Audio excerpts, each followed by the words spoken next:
안녕하세요. 인공지능이 뭐 글쓰기부터 그림까지 다 해주는 것 같은 시대인데요.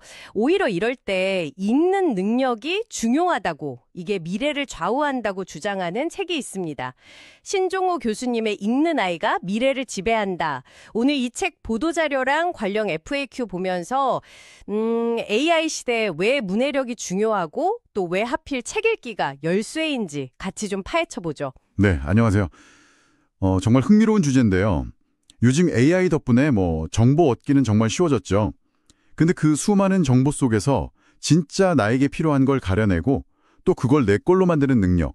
바로 그 문해력의 중요성이 오히려 더 커지고 있다는 이야기입니다. 그렇죠. AI는 그냥 도구일 뿐이니까요. 맞습니다. 결국 생각하고 판단하는 건 우리니까요. 그럼 이 자료들에서 말하는 문해력이라는 게 정확히 뭘까요? 그냥 글 읽고 뜻 아는 거, 그 이상인 것 같은데요. 네, 맞아요. 단순히 글자 해독 수준이 아니죠. OECD 정의를 보면 좀 더 명확해지는데요. 예전엔 그냥 읽고 쓰는 거였다면 지금은 자신의 목표를 이루고 또 지식이나 잠재력을 키우고 사회에 참여하기 위해서 다양한 텍스트를 이해하고 평가하고 또 활용하는 능력까지 포함하는 거죠. 아, 평가하고 활용하는 능력이 핵심이군요. 네, 특히 AI가 막 쏟아내는 정보들 있잖아요. 거기서 진짜와 가짜를 구별하고 필요한 걸 뽑아서 내 생각으로 재구성하는 능력. 이게 뭐랄까, 미래 사회의 거의 생존 키트 같은 거라고 할 수 있습니다. AI 시대의 비판적 사고 능력, 그게 문해력과 연결된다는 건 알겠어요. 근데요, 왜 그 해답이 꼭 책 읽기여야 할까요? 요즘은 뭐 영상도 깊이 있는 거 많고 교육적인 것도 많잖아요. 꼭 이렇게 글자로 된 텍스트를 읽어야만 하는 건가요? 이 전전두엽이 고등사고 능력, 그러니까 깊이 생각하고 계획하고 판단하는 걸 담당하는데요.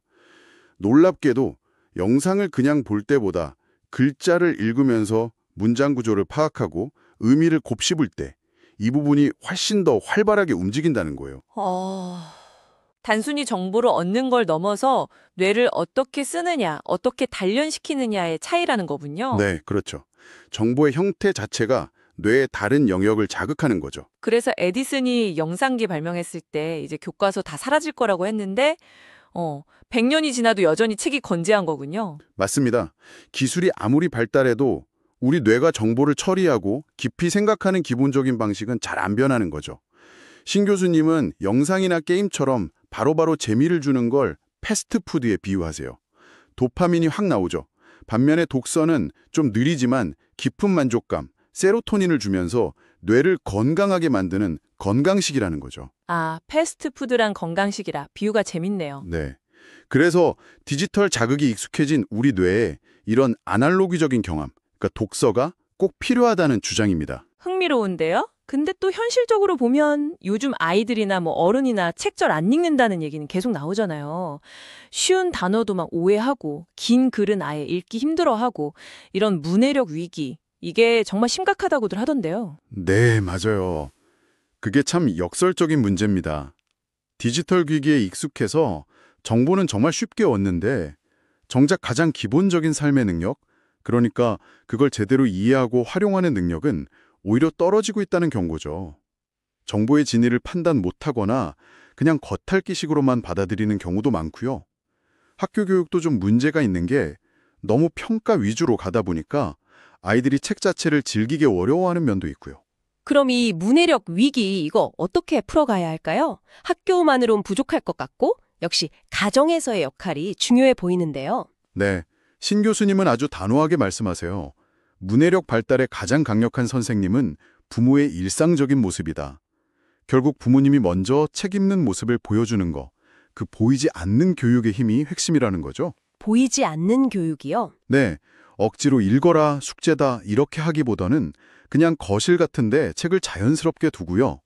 아이가 어떤 책을 좋아하든 좀 존중해주고 독서는 편식해도 괜찮다고 하시더라고요. 아, 편식해도 괜찮군요. 네, 그리고 읽은 내용에 대해서 그냥 편안하게 이야기 나누는 분위기.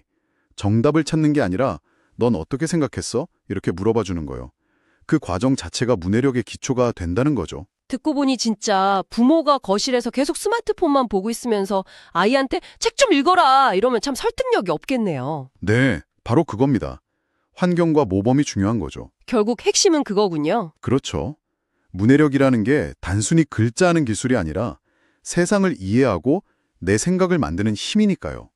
가정에서부터 그런 자연스러운 경험을 만들어주는 게 가장 좋다는 겁니다. 자, 그럼 오늘 이야기를 좀 정리해 볼까요? AI가 아무리 발전해도 스스로 생각하고 판단하는 힘, 즉 문해력은 더 중요해진다는 거. 그리고 그 힘은 놀랍게도 책 읽기라는 어떻게 보면 좀 아날로기적인 활동을 통해 특히 뇌의 전전두엽을 활성화시키면서 가장 효과적으로 길러진다는 거네요. 네, 맞습니다.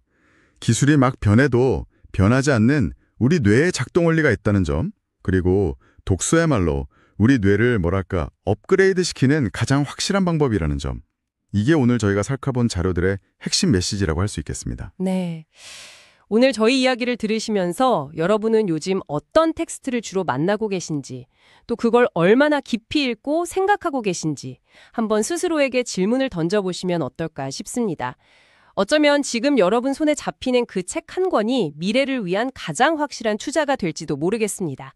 다음 시간에 또 흥미로운 내용으로 찾아뵙겠습니다.